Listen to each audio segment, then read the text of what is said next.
만일 우리가 죄가 없다고 말하면 스스로 속이고 또 진리가 우리 속에 있지 아니할 것이요 라고 되어 있습니다. 우리에게 죄가 없다고 하는 것은 진리가 아니라는, 거짓이라는 의미입니다. 우리는 모두가 죄인이라고 오늘 본문에서 이야기하고 있는 겁니다. 그래서 오늘 본문을 통해서 먼저 우리가 생각해 봐야 될 것은 과연 죄가 무엇인가라는 질문인 것 같습니다. 죄가 뭡니까? 왜 성경에서는 우리에게 죄인이라고 하고 있는 겁니까? 믿지 않는 제 친구가 한 명 있습니다. 저한테 이런 얘기를 한 적이 있습니다. 왜 교회만 가면 그렇게 죄책감을 주는지 모르겠다. 나는 그럭저럭 잘 사는 것 같은데 교회만 찾아가면 죄인이라고. 가기가 싫어진다는 겁니다. 사실 교회 갔는데 처음 보는 사람들이 다짜고짜 당신은 죄인입니다, 회개하십시오 이러면 기분 좋을 사람은 없을 겁니다. 거기에 오늘 처음에 불렀던 찬송가 151장 만왕의 왕 내 주께서 부르다 보니 가사가 이 벌레 같은 날 위해, 친구 따라 교회 간 것 뿐인데 어느덧 죄로 가득한 벌레가 됩니다. 죄라는 것에 대해서 잘 이해하지 못하면 거부감이 생길 수 있습니다. 우리는 그러면 그리스도인으로서 믿음을 가지고 신앙생활을 하는 우리는 죄라는 것에 대해서 얼마나 정확하게 알고 계십니까? 이 현대인들은 죄라는 말을 참 싫어합니다. 나 정도만 되면 괜찮지 않나 이렇게 생각합니다. 무슨 특별히 남한테 해를 끼친 것도 아니고, 내가 가난한 사람 굳이 찾아가서 굳이 하면 살지를 못했어도 그래도 죄인까지는 아니라고 생각하기 쉽습니다. 자기 정도면 괜찮은 사람이라고 우기면서 살기도 합니다. 심지어 극악무도한 죄를 저지른 사람마저도 스스로를 피해자라고 주장하기도 합니다. 요즘 일주일이 멀다 하고 터지는 한국의 아동학대 사건에서도 아이를 학대한 부모 역시 어린 시절 알고 보니 학대를 당했던 사람들이더라라는 그런 기사를 본 적이 있습니다. 자신도 어린 시절 당한 피해자이므로 죄가 아니라는 겁니다. 물론 상황이 이해가 안 가는 건 아닙니다. 하지만 그러면 이 세상 죄인은 아무도 없습니까? 이 세상에는 상처받은 불쌍한 사람들만 있을 뿐 죄인은 없는 겁니까? 죄란 과연 무엇일까요?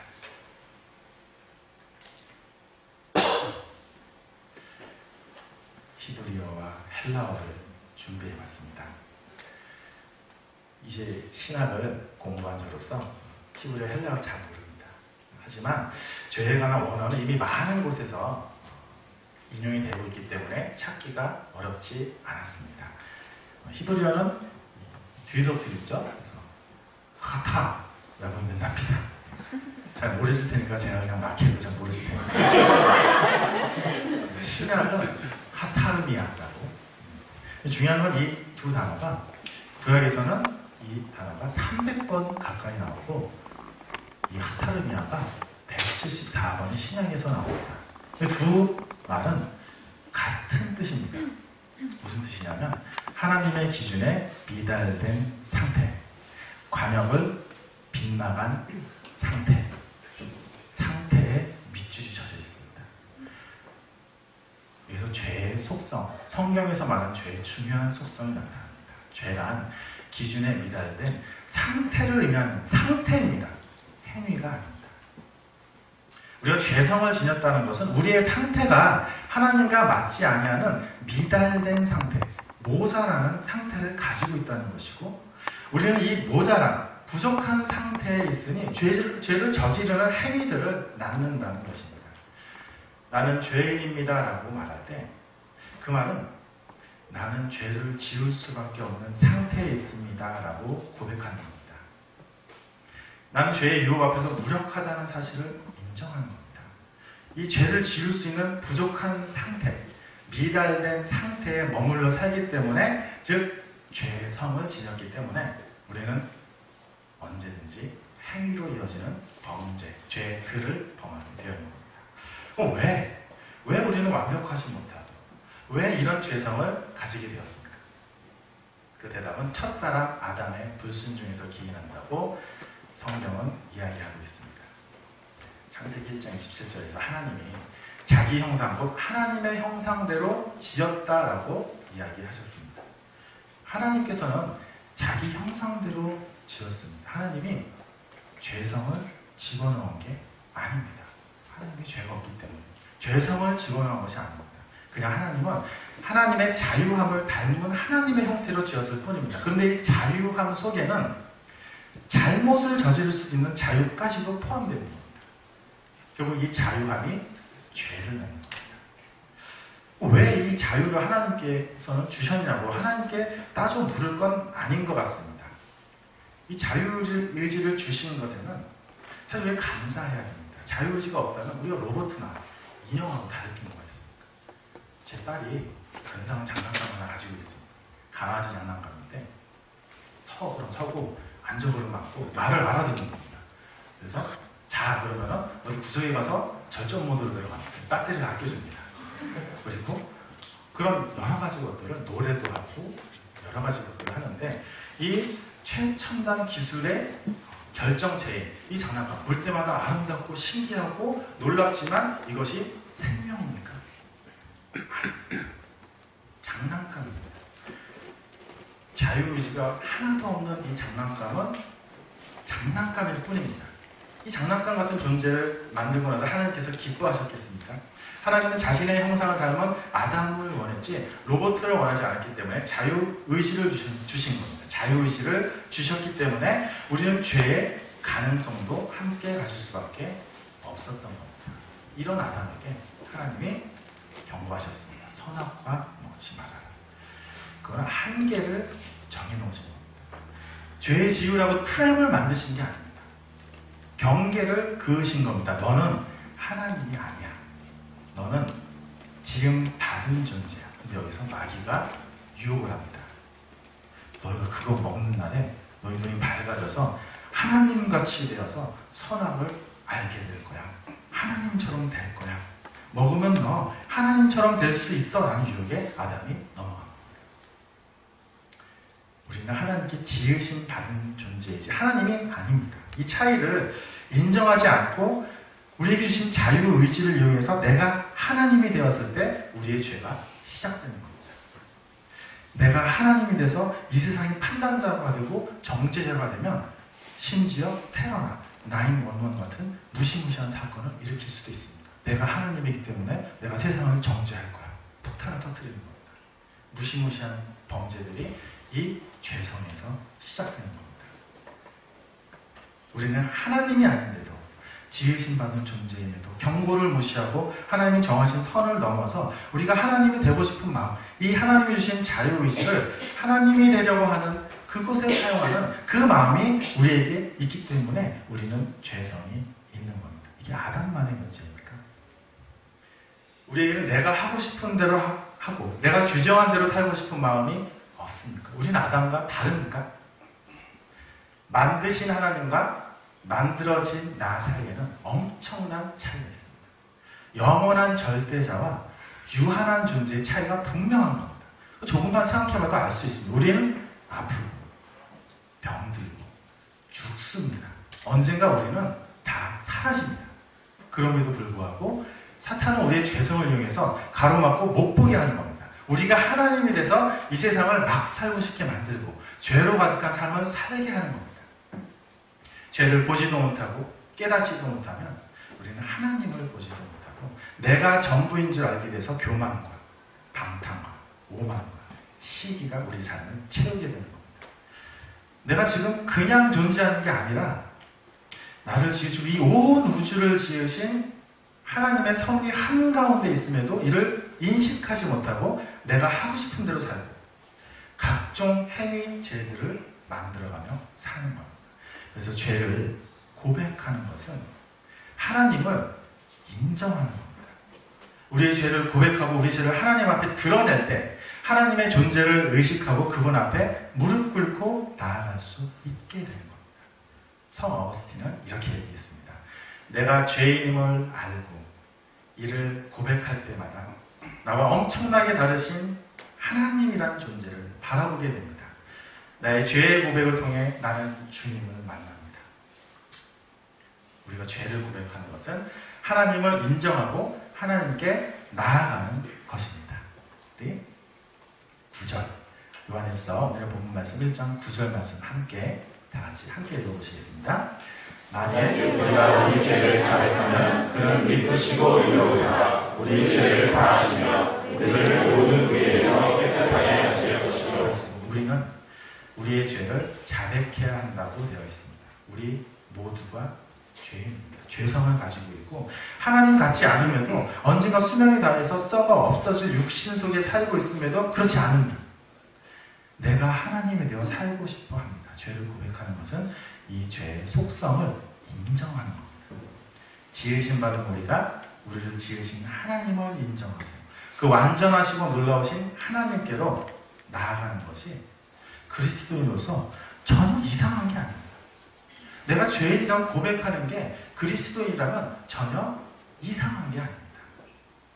끊임없이 죄를 고백하고 회개하면서 하나님의 뜻과 나의 뜻을 맞춰 나가야 하는 것입니다.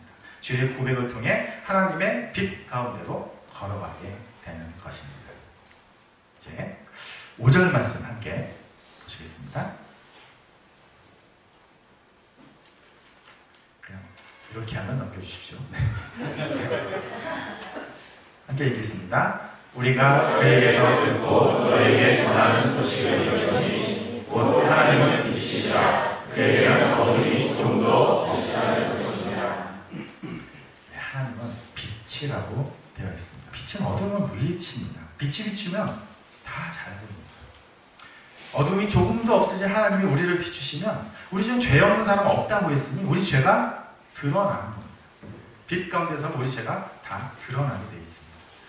우리의 모든 어두움이 하나님의 빛에 드러날 때 우리 모든 어두움이 사라지고 빛 가운데로 함께 걸어가게 되는 것입니다. 그럼 우리 죄를 드러내야 한다는 겁니다.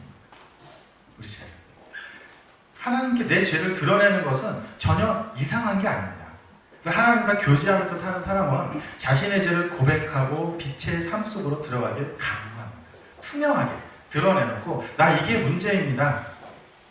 나 이런 죄를 졌습니다. 도와주세요. 하나님 도와주세요. 죄를 고백하는데 망설이지 않습니다. 저는 일본에서 다니던 교회가 한국의 선한목자교회의 지교회였는데 무슨 행사가 있으면 선한목자교회 유기선 목사님이 오셔서 설교하셨습니다. 설교 가운데 이런 말씀하셨습니다. 교회에 어떤 사람이 있는데 이 사람이 하나님과 빛 가운데 거하는 사람인지 아닌지 알려면 확실한 방법이 있답니다.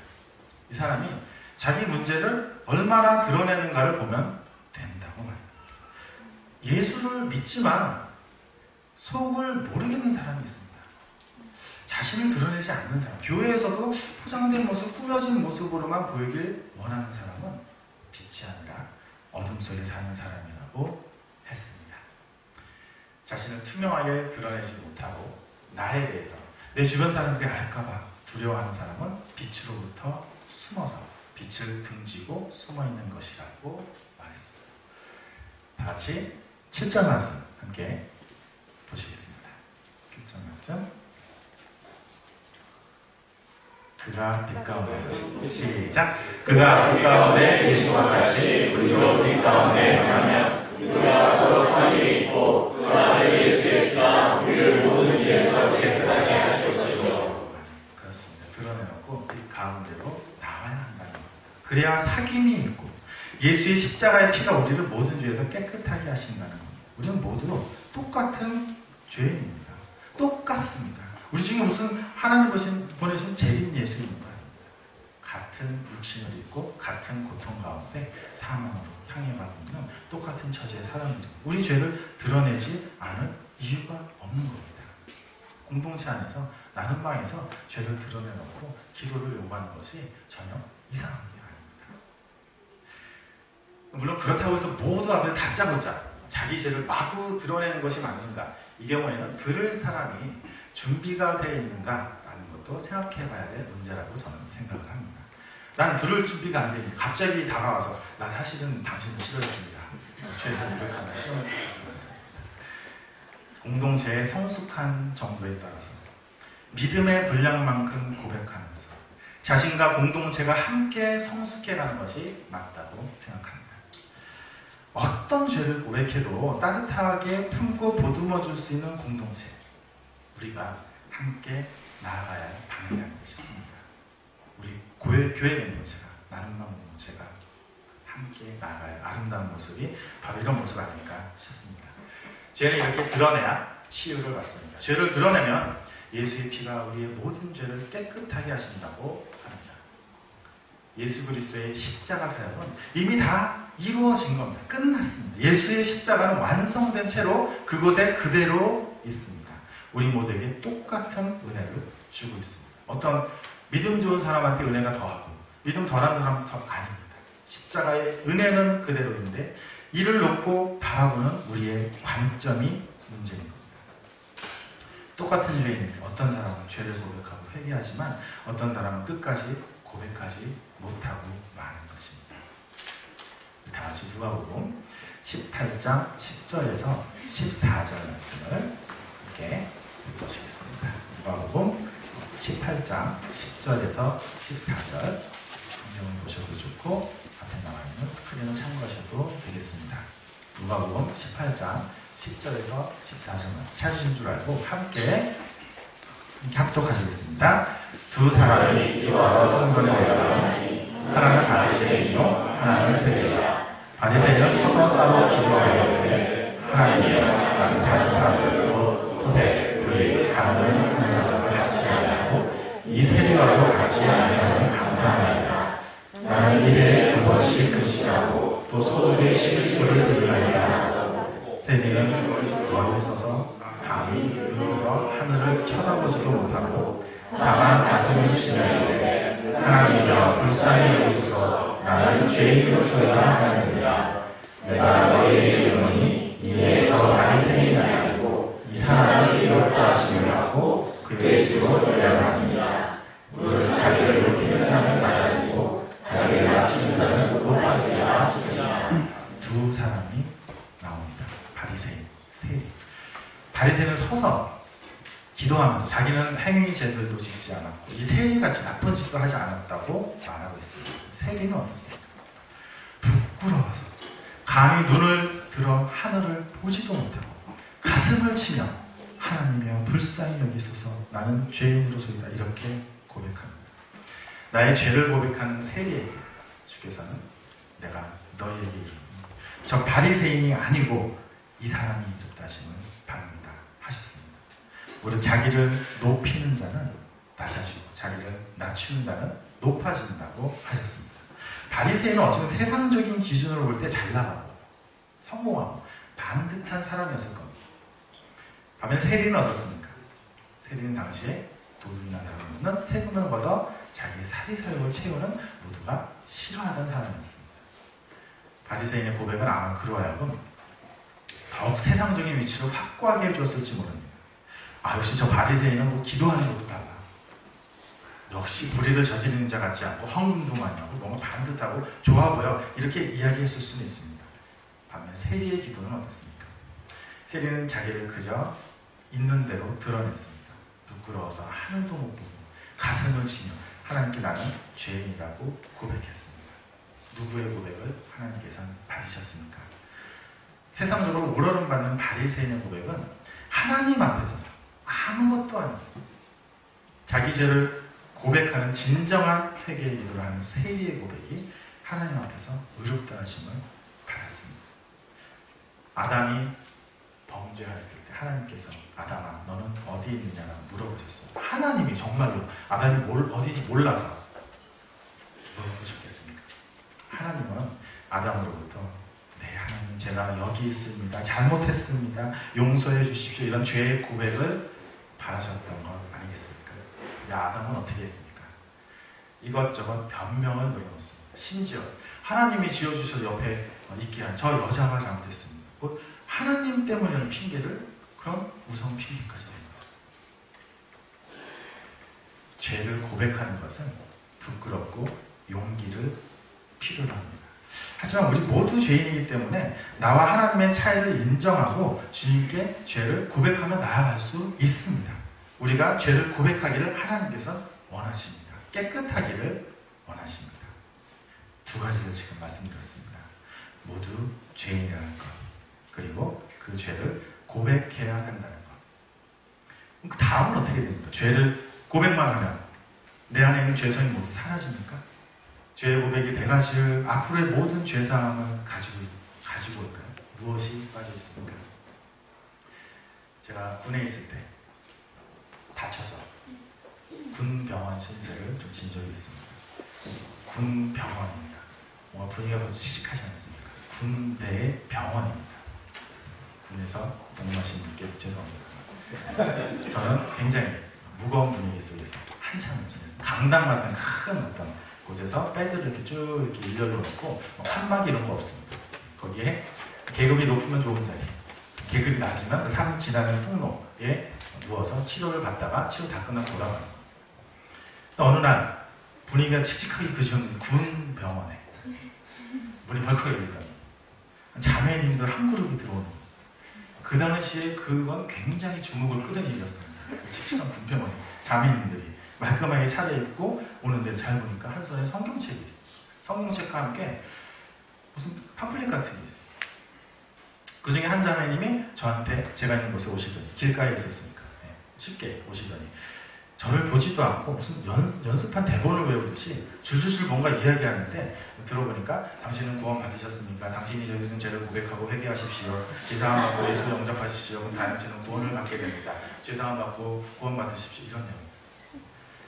죄 고백하면 다 사해준다는 얘기입니다. 나쁠 게 뭐가 있습니까? 사실 가뜩이나 분위기도 칙칙한 군 병원인데 죄 고백하고 죄사함 받고 천국 가고 싶었습니다. 근데 정말 죄를 한 번 고백하고 이 깨달음 같은 걸 얻으면 앞으로의 모든 죄가 다 용서되고 다시는 죄를 짓지 않게 되는 겁니까?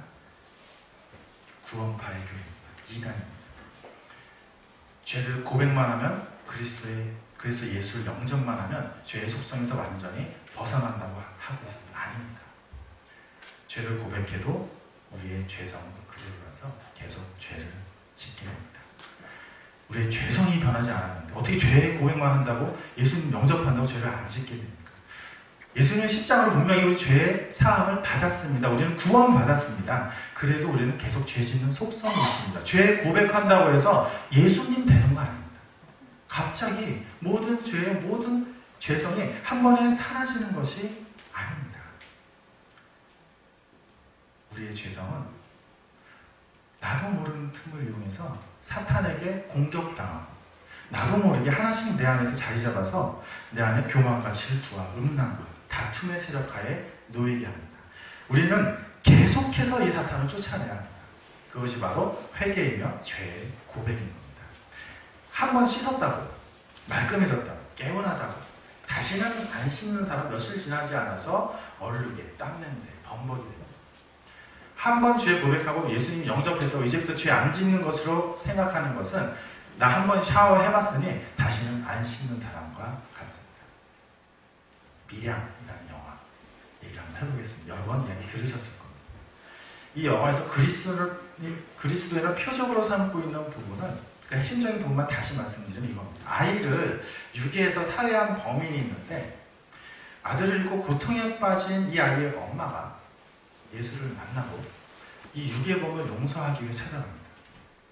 그런데 교도소에서 만난 이 유괴범이 먼저 얘기를 합니다. 저는 이곳에서 예수를 만났고 지난 죄를 용서받았으므로 이제 기쁨의 사정을 살릴 만 남아있다고 합니다.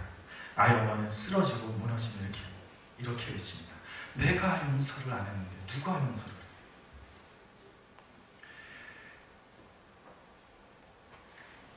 예수 믿고 지난 죄를 다 사함받았다는 것이 앞으로 지을 죄까지 모두 사해 주는 게 아닙니다. 믿음이 생긴다고 해도 거듭났다고 해도 그 유괴살인범처럼 말해서는 안 됩니다. 죄성 자체가 없어지는 것이 아니기 때문에 죄를 우리는 그대로 짓게 되는 겁니다. 사도 바울조차도 그의 말년에 이렇게 얘기했습니다. 나는 죄인의 우두머리입니다.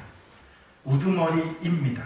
바울이 우두머리였습니다. 죄인의 괴수였습니다라고 과거형으로 이야기한 것이 아니고 현재형으로 지금 난 죄인의 우두머리다라고 했는데 그 지금이 평생을 복음을 위해 바치고 로마 감옥에서 죽음의 문턱에 이르렀을 때입니다. 그런 사도 바울이 나는 지금 죄인이라고 고백하는 겁니다. 이 죄에 대한 고백은 마음에 들기 위해서 하는 행동이 아닙니다. 어떤 형식에 따라 행하는 것도 아닙니다. 이것은 그저 그리스도인이라면 저절로 솟아나는 겁니다. 위대하고 거룩한 하나님을 알아갈수록 그리고 자신의 내면의 어둠을 보아갈수록 자신의 죄성을 더 깊이 인정하는 겁니다. 참 그리스도인이었다면 아까 그 밀양에서의 그 육의 살인범이 정말 만약에 예수를 믿고 정말 참 그리스도인이 됐다면 아이를 보는 순간 어떻게 해야 됐겠습니까? 엎드려서 눈물을 흘리면서 나의 죄를 고백하고 사죄해야죠. 그리고 아이가 돌아간 다음에도 그 다음날에도 아이 엄마가 안 보여도 땅을 치며 하나님 앞에 무릎 꿇고 회개하며 또다시 지은 나의 죄를 고백하며 나의 모자람과 어리석음을 고백하면서 십자가의 은혜를 강구해야지요. 이 영화는요, 참 그리스도인이 뭔지 모르고 만든 영화입니다. 순진한 영혼들을 호도하고 있습니다.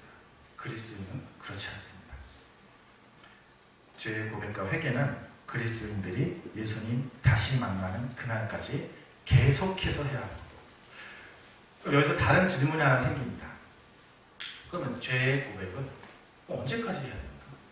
끊임없이 죄 짓고 회개하고 죄 짓고 회개하고 반복하면 혹시 죄 짓는 것에 대해 무덤덤해지는 그런 위험은 없습니까?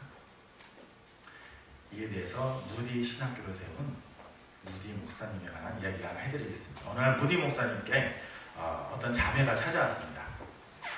그래서 목사님, 저는 아무리 죄를 져도 하나님이 그냥 그대로 놔두시는 것 같아요. 이 자매를 가만히 보시던 무디 목사님이 이렇게 이야기했습니다. 그렇다면 자매님은 그리스도인이 아닙니다. 에베소서 4장 30절을 보시면 하나님의 성령을 근심하게 하지 말라. 그 안에서 너희가 구속의 날까지 인치심을 받았느니라는 구절이 있습니다. 우리는 성령을 이미 모시고 있습니다. 우리가 죄 지을 때 이미 성령께서는 아십니다. 우리 안에 성령의 계심으로 믿는 사람들은 죄 지을 때마다 성령의 근심하심을 만드는 겁니다. 그럼 하나님께서 그냥 두시지 않습니다. 하나님께서는 우리가 지은 죄에 대해 징계하십니다. 그 징계는 우리를 하나님께서 사랑하시기 때문에 하는 겁니다. 아이가 집을 어질러 놓고 그릇을 다 끼놓는 것을 부모가 돌아와서 보았다고 칩시다. 그럼 이 아이를 혼을 내겠죠. 위험하니까. 다칠 수 있으니까. 그 애가 다시는 그러지 않게 야단을 치고 때론 벌도 주겠죠. 이것 하나로 아이 호적을 봐서 다른 곳을 이동시키지 않습니다. 이 아이를 사랑하기 때문에 징계하는 것처럼 하나님도 우리를 사랑하기 때문에 우리의 죄를 그냥 두시지 않습니다. 징계하십니다. 아담은 유혹을 당하기 전까지 아무 염려나 걱정이 없었습니다. 하나님 지으신 모든 것을 그냥 누리고 살았습니다. 그런데 그 유혹을 당하고 하나님같이 되고자 하는 죄를 범한 다음에 어떻게 됐습니까? 동산에서 쫓겨나고 평생 수고하며 그 소산을 먹고 사는 신세가 되었습니다. 한번 죄 짓고 나면 이전으로 돌이킬 수가 없는 겁니다. 과거로는 돌아갈 수가 없습니다. 유혹에 넘어가고 나면 엄청난 후회가 밀려듭니다. 유혹의 순간에는 죄 짓고 난 후가 보이질 않습니다. 유혹의 순간에는 육적인 편안함과 쾌락과 금방 지나갈 잠시의 거짓 기쁨만이 보여집니다. 그 유혹에 넘어가 죄를 짓고 나면 찾아오는 것은 후회와 근심뿐입니다. 그리고 하나님께서 내 안에 계심으로 내 안에서 성령님이 아파하시는 것을 그리스도인들은 만나게 되는 겁니다. 보게 되는 겁니다. 그래서 그리스도인들은 행위의 죄들이 점점 줄어들게 되는 겁니다. 그렇게 해서 서서히 그리스도인의 향기가 나는 겁니다. 그래서 아주 작은 죄라도 나의 마음을 크게 건드리실 때 그때 우리는 죄 짓지 않는 삶을 감히 그리면서 나아갈 수 있는 겁니다. 제가 아는 어떤 지인 중에 교회에서는 굉장히 신실한데, 여기 교회에서 만난 분이 아닙니다. 교회에서는 신실한데 운전만 하면 난폭해지고 끼어들고 차선이나 신호 막 위반하는 사람이 있었습니다. 근데 이 사람은 같이 옆에서 타고 있으면 저는 불안해하는데 너무 웃으면서 아무렇지도 않게 막 신호를 하면서 웃으면 대화합니다. 아무런 죄책감이 없는 겁니다. 그리스도인인데 죄를 짓고 있는데 이런 작은 유혹을 우리가 익혀야 합니다. 작은 것에서 큰 죄가 시작되는 겁니다. 작은 것이라도 세심하게 주의를 기울여야 합니다. 사실 큰 유혹은 이기기 쉽습니다. 큰 유혹은 보이고 그 다음에 어떻게 될지가 보이니까 이성이 있어도 유혹에 넘어가지 않을 수 있어요. 큰 유혹. 근데 이 작은 유혹을 이기는 것이 쉽지는 않습니다. 얼마 전에 남성교회 모임을 마치고 집에 돌아가던 길이었습니다. 밤늦게까지 은혜로운 시간, 묵상과 나눔의 시간 보내고, 제가 그때 살던 빌리지 그린 차를 몰고 가고 있었어요. 모임이 끝나고 나니까 몸이 피곤해져서 빨리 가서 쉬고 싶은 마음이 좀 들었습니다. 그날따라 제가 차선을 잘못하고 있다가 평소에 안 가는 길로 들어섰습니다. 휴런 코트로드, 제가 설교를 준비하면서 그 길의 이름을 찾아봤는데 그 길이 안 다니던 곳인데 속도 제한이 20마일이에요. 20마일. 캄캄한 밤에 아무도 없는 어두운 길에 20마일이다. 20마일 이하로 길을 이렇게 가다 보니까 마치 차가 안 가는 것 같았어요. 답답한 마음이 생긴 거예요. 조금만 속도를 내볼까? 저 옆길만 해도, 이 휴런 로드만 해도 40마일인데 왜 여기는 바로 옆에 20마일이야? 이거 행정적인 착오 아니야? 합리화하기 시작합니다. 너 선악과목 정말 죽는다 그래서 아닌 것 같아. 요 틈을 열어서 안 죽어라고 선포하는 게 사탄의 방식. 똑같습니다. 작은 죄든 큰 죄든 사탄이 와서 유혹하는 겁니다. 그러면서 그럼 저희는 40, 여기 20, 한 30마일 정도만 가도 괜찮습니다. 유혹이 구체적인 실행 방법을 알려줍니다. 이 유혹 앞에서 저는 어떻게 했겠습니까? 육신의 약함을 입은 저는 서서히 악셀을 밟기 시작합니다. 18마일, 19마일, 20마일을 넘겨 조금씩 속도가 올라가고 있을 즈음에 저는 후다닥 놀라서 속도를 줄여야 했습니다. 왜일까요? 어두컴컴한 길 옆에서 경찰차가 저를 처음 보고 있었던 겁니다. 만약에 제가 유혹에 조금 더 빨리 넘어갔다면 그 경찰차를 지나가던 그 순간 속도가 아마 이미 올라갔을 테고 한밤중에 경찰과 딱지대면서 아주 우울한 밤을 보냈어요. 그런데 그나마 다행인 것은 제가 유혹을 참고 길 중간까지는 갔었기 때문에 경찰차 마주쳤을 때는 그나마 속도 위반이 아닌 채로 지나갈 수 있었던 겁니다. 회개했습니다. 하나님, 제가 또 저지를 뻔했습니다. 제 부족함을 인정합니다. 불쌍히 여겨주시옵소서. 저를 주께서 이끌어 주시옵소서. 유혹의 순간은 언제나 우리를 찾아오기 위해서 우리의 틈을 노리고 있습니다. 이 유혹에 넘어가는 순간, 죄를 짓는 순간에 후회와 고통과 근심이 찾아오게 되어 있습니다. 죄를 지으면 이를 근심하시는 내 안에 성령님께 귀를 기울여야 합니다. 그래서 진정한 그리스도의 모습으로 부족하지만 한 걸음씩 나아가야 합니다. 오늘 말씀의 주제인 죄에 대해서 세 가지 얘기를 했습니다. 첫째, 우리는 모두 죄인입니다. 이것을 고백하는 것이 그리스도인은 부끄럽지 않습니다. 둘째, 우리는 그 죄를 한 번이 아니라 계속해서 고백해야 합니다. 우리는 죄성이 그대로이기 때문입니다. 셋째, 그리고 내 안에 계신 성령님을 항상 바라보면서 하나님과 대화하면서 나의 죄성을 돌아보고 이 죄들을 줄여가야 하는 것입니다. 여기서 말씀은 끝나면 좀 뭔가 아쉽습니다. 죄의 성을 가지고 평생을 살아야 하는가? 우리 그 죄를 계속해서 고백하면서 나아가야 하는가? 우리는 분명히 완전하지 않고 불완전하기 때문에 우리는 죄를 떠날 수 없습니다. 뉴스나 인터넷에서 보는 흉악무도한 사건들이 제도적인 규제가 없는 전쟁터에서 일어나는 평범한 사람들도 저지르는 그 천인공노할 죄들이 인간의 본성 자체가 죄성으로 가득하다는 것을 말해주고 있습니다. 죄의 결과는 뭐라고 나와 있습니까? 사망입니다.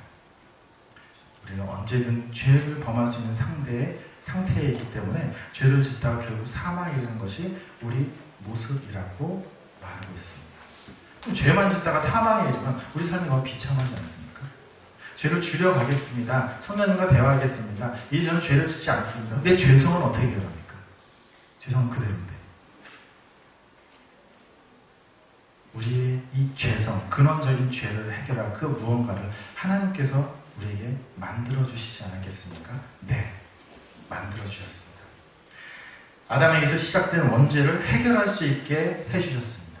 사망에서 생명으로 옮길 수 있게 해주셨습니다. 바로 십자가입니다. 예수 그리스도입니다. 십자가 사건을 통해서 예수께서는 우리를 구원하셨습니다. 죄에 대해서 시작한 오늘의 말씀은 구원에 대한 이야기를 드리면서 맺어야 합니다. 우리는 어떻게 구원받을 수 있습니까? 우리는 죄인인데 어떻게 이 죄에서 사함받고 헤어날 수 있습니까? 우리 이 질문에 대해서 확실한 것부터 하나씩 한번 정리해 보겠습니다. 우리는 유한합니다. 언젠가 죽습니다. 확실합니다. 우리의 본성은 부족하고 미달되어 있고 죄성으로 가득 찼습니다. 불완전한 존재입니다. 우리가 불완전한 게 확실하다면 우리가 스스로 우리를 구원할 수 없다는 것도 확실해집니다. 불완전한 우리가 어떻게 우리를 구원합니까? 인간이 인간을 구원할 수 없다는 이야기입니다. 인간이 진리를 알 수 있다고 인간이 인간 구원할 수 있다면서 고행을 한다든지 수행을 한다든지 철학을 하는 사람도 이 세상에 많이 있습니다. 하지만 진리를 깨달았다고 해서 영원히 죽지 않는 수행자는 한 명도 없었고 철학을 평생 고민하더라도 무언가 찾았다. 실존주의처럼. 하지만 아무런 해답도 없이 고민만 하다가 회의주의에 빠지다가 생을 마감하는 것이 인간의 한계입니다. 어떤 이는 진리를 과학에서 찾기도 합니다. 인간의 지성으로, 과학으로 모든 걸 다 설명할 수 있다고 하는 계몽주의가 등장하기도 했습니다. 여기서 과학이 설명하는 것을 믿고 과학을 신봉합니다. 하지만 유한한 인간이 알 수 있는 지식은 유한할 뿐입니다. 과학으로 진리를 알 수 있다면 왜 많은 과학자들이 그리스도인이 되었겠습니까? 12년 동안 저는 과학을 업으로 살았었습니다. 그것도 제 전공이 생명과학이었습니다. 이 정도 공부했으면 지금 깨달음을 얻고 진리 한가운데 서 있어야 하는데 저는 어째서 계속해서 그리스도인으로 나가서 이렇게 여러분 앞에서 하나님의 말씀을 전하고 있습니까? 미국 100달러짜리 지폐에 나와 있는 벤자민 프랭클린이라는 사람이 이런 말을 했다고 합니다. 과학을 조금 하면 과학을 맹신하지만 과학을 많이 하면 하나님을 찾게 됩니다. 과학을 많이 할수록 우리의 지식이 얼마나 유한한지 알게 됩니다. 진리가 바닷가의 백사장이라면 인간이 알아낼 수 있는 지식은 그 중에 모래알 하나도 못하다는 것을 알게 됩니다. 제가 그랬습니다. 그래서 저는 이렇게 여러분 앞에서 인간의 유한함을 증거하고 있는 겁니다. 인간은 인간을 구원할 수 없습니다. 인간은 인간이 아닌 분이 구원해야 합니다. 물에 빠진 사람이 스스로 구원할 수 없는 것과 마찬가지입니다. 누군가 인간이 아닌 분이 구원을 해야 하고 그 인간 아니신 분이 완전하신 분이 죄성으로 가득한 우리 인간을 구원했다는 것을 바로 성경이 이야기하고 있습니다. 죄인된 우리를 구원하기 위해서 죄인이 아닌 완전하신 하나님이 우리를 구원하신 사건 바로 십자가입니다. 예수 그리스도입니다.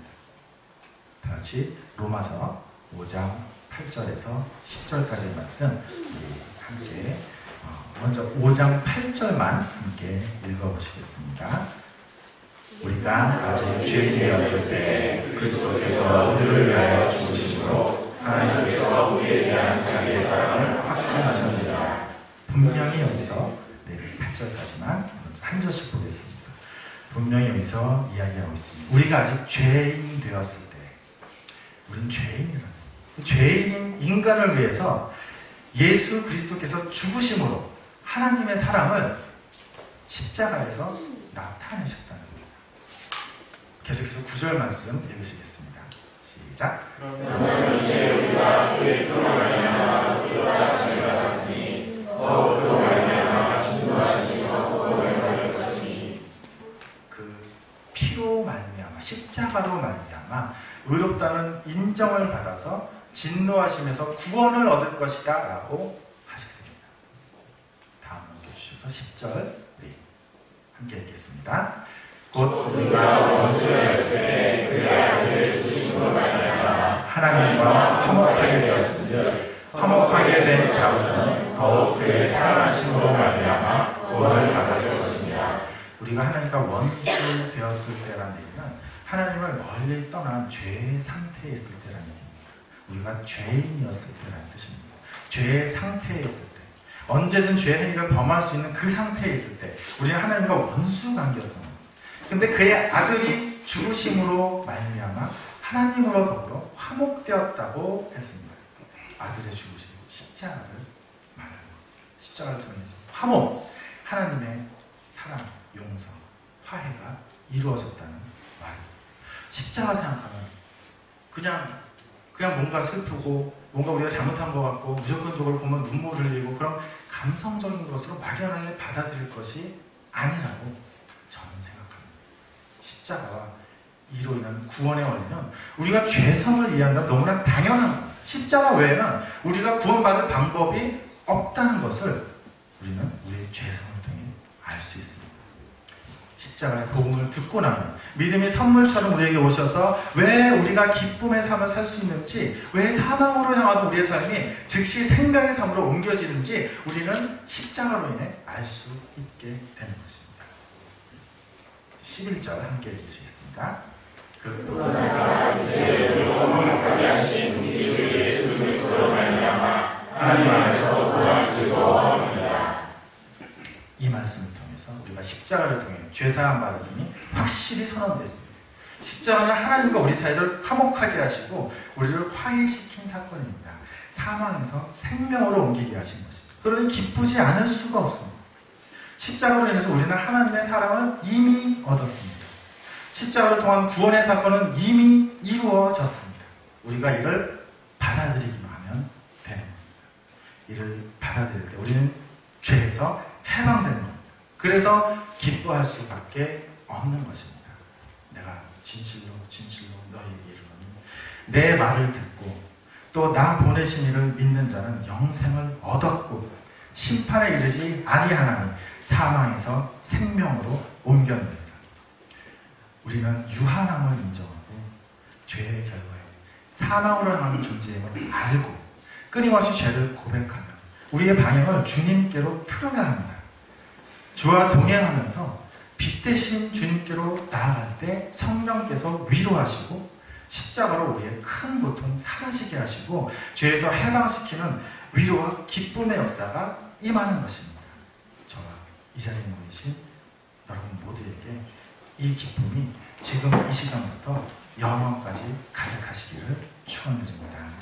이 시간 잠시 눈을 감고 하나님 우리에게 하시는 하나님 말씀에 귀 기울이시겠습니다.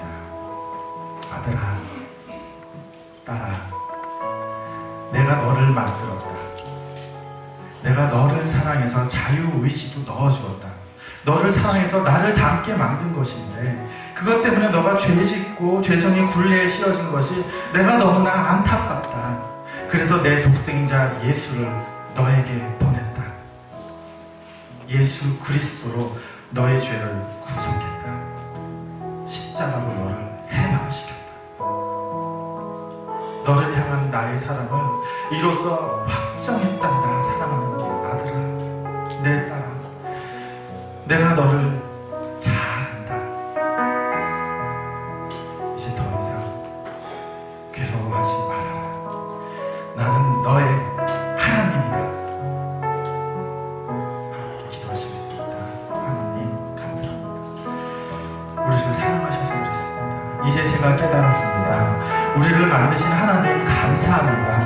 우리가 우리에게 주신 자유를 죄 씻는 데 사용하는 어리석은 우리를 아버지 하나님 사랑하셔서 그래도 사랑하셔서 십자가로 우리를 살려주시니 감사합니다. 이 복음 깨닫고 새 생명 얻은 우리들 주의 십자가 바라보며 기쁨으로 살겠습니다.